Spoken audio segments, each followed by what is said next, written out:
이 택시는 고요한 택시라고 해서 이제 청각장애인 기사분이 운행을 하시는 택시이고요. 청각장애인 분들은 다른 장애인들에 비해서 이제 소음이 안 들리기 때문에 시야가 굉장히 넓어요.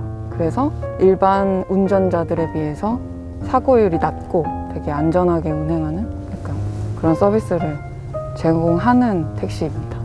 이 택시의 외관을 디자인을 하셨어요. 네. 처음에 고요한 모빌리티가 이제 고요한 택시로 운행이 되면서 청각장애인 분들에게 일자리를 제공했는데 성인들하고 좀 더 가까운 그런 좀 친화적인 서비스로 다가가기 위해서 청각장애인 기사님의 정체성이 조금 들어갔으면 좋겠는 그런 브랜딩을 원하셨고, 그래서 수어 그림을 그리는 저를 컨택하셔가지고 이게 외관 디자인이 나온 겁니다. 저는 자립이라는 이 단어가 되게 좋았던 이유가 내가 선택할 수 있는 삶을 살아가는 것도 그 사람한테 되게 중요한 덕목이잖아요. 그래서 그런 걸 생각하다 보니까 혼자 일어설 수 있는 힘을 이분들에게 좀 같이 에너지를 주고 싶어서 자립이라는 단어를 스토리텔링해서 수어 단어로 디자인을 한 것 같습니다.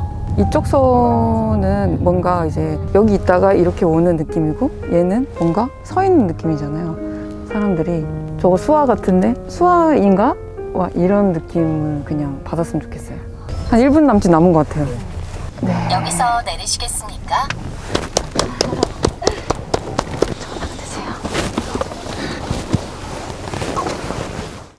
전국 장애인 제전에서 BY와 콜라보를 했고요.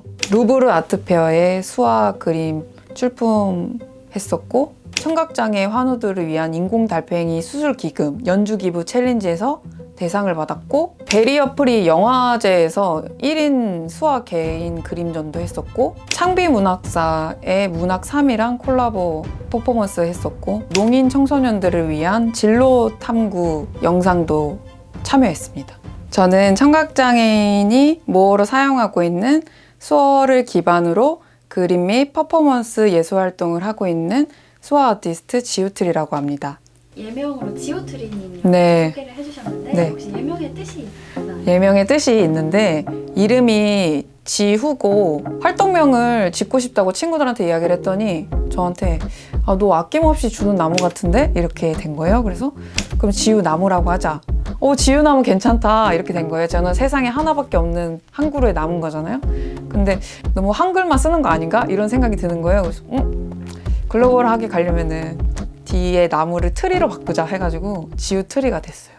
아티스트 활동을 시작하게 된 계기가 가족으로부터 시작이 됐어요. 그래서 어머니가 이제 아버지 돌아가시고 나서 면역력이 되게 낮아진 상태에서 스피커 옆에서 음악을 들으시다가 이명 소리와 함께 한쪽 청력을 잃으셨거든요. 근데 처음에는 대답을 안 하는 줄 알았거든요. 무시하는 줄 알았는데 아니더라고요. 그때 장애라는 게 저한테 다가온 거예요. 장애를 안고 있는 이 당사자들도 그거를 받아들이고 사회 구성원으로서 나아가는 모습을 제가 계속 지켜보니까 나도 이런 거를 전달할 수 있는 사람이 되고 싶다는 생각이 되게 많이 들더라고요. 그러면서 좀 더 감정의 색을 넣어서 그림도 그리고 퍼포먼스를 하면서 손이 전달하는 에너지를 사람들한테 더 전달하고 싶어서 이 수화 아트를 좀 영역을 계속 확장시키고 있는 중인 거죠.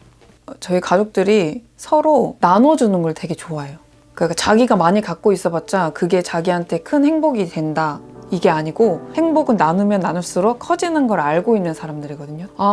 저렇게 하면 되는구나, 그런 사람이 됐으면 좋겠다, 약간 그런 생각을 하다 보니까 그냥 자연스럽게 그냥 뭘 하더라도 그게 이어지는 것 같아요. 그러면 수어는 언제 처음 공부하게 됐나요? 영수증을 엄청 모아가지고 영수증 뒷면을 이제 스탬플러로 다 이렇게 찍어가지고 노트처럼 만들어서 드로잉을 먼저 연습을 한 다음에 수화 단어 위주로 공부를 했고, 한 6개월 정도 그렇게 공부하니까 조금 더 이제 농인들하고 만날 수 있는 창구를 찾게 되면서 수어를 좀 더 찾아가서 배우는 형태로 됐던 것 같아요. 저는 보통 영감을 주변 사람들이나 제가 생각하는 어떤 사물, 환경, 사회 문제, 그냥 그런 것들을 스토리텔링을 되게 많이 하는 편이에요. 스토리텔링이 좀 더 무게가 실리는 그림이었으면 좋겠다 싶어가지고 관련된 논문도 되게 많이 읽는 편이고 일도 해보기도 하고 그래서 그런 활동들을 하면서 아이디어를 좀 많이 노출해내는 것 같아요. 아, 그럼 보통 작품을 이렇게 그리시는데 얼마나 걸리세요? 그림을 그리는 속도는 그렇게 많이 안 걸려요. 근데 그 준비하는 과정이 좀 오래 걸릴 수밖에 없는 게 스토리텔링을 좀 많이 해야 돼가지고 스토리가 견고해야 돼요. 결코 가벼울 수 없어요. 그게 뭐 일주일이 걸릴 수도 있고 한 달이 걸릴 수도 있고. 제가 제일 좋아하는 작품이 아직까지 변하지 않고 있는데 루브르 아트페어에 출품된 꽃이라는 작품인데 처음으로 덩어리 형태의 라인이 없는 수화 그림을 그리게 됐는데 그 그림이 저의 아직 최고의 작품입니다. 그 기분은 그렇게 막 제 그림만 해외를 나갔다 왔지 그 해외를 제가 한 번도 나가본 적이 없는데 그림만 나가니까 그냥 갔네 정도? 별로 아무 생각이 없었어요. 영어 배우는 게 어려워요? 수어 배우는 게 어려워요? 비슷해요. 그래요? 왜냐면은 방대한 양이 있고 시제에 따라서 다르고 없는 단어가 많아서 마인도 같이 하셔야 돼요. 현재랑 과거랑 이게 구분이 되는 거예요? 네, 이 손으로 이게 이게 과거고 이게 미래거든요. 나 먹었어 아까 이렇게 먹었어.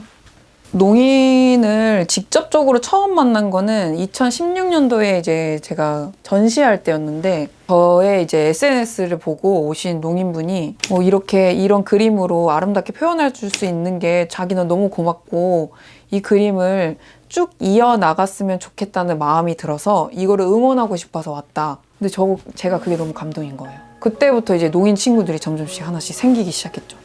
그림을 앞으로 좀 더 스케일이 크게 그려야겠다는 생각을 되게 많이 했어요. 정말 불특정 다수의 관람객들이 어느 곳에 들어갔는데 이거는 되게 특이한 그림이다. 근데 이게 수화 그림이래 이러면 이게 뭘까 하면서 수어 그림에 대해서 관심도 가질 수 있는 거고 그러면 이 수어라는 언어 자체가 청각장애인들이 사용하는 언어이니까 그러면 거기에 그 문화에도 관심을 갖게 될 거고 이런 여러 가지 형태에 파생되는 어떤 그런 에너지들 이런 것 때문에라도 조금 더 제가 처음 시작했던 그림에 대한 원론적인 좀 그런 거에 대한 것들을 많이 생각하게 된 것 같아요. 마지막으로 지읒트리님을 좋아해 주신 팬분들이 있잖아요. 네. 그분들에게 한마디 해주시나요?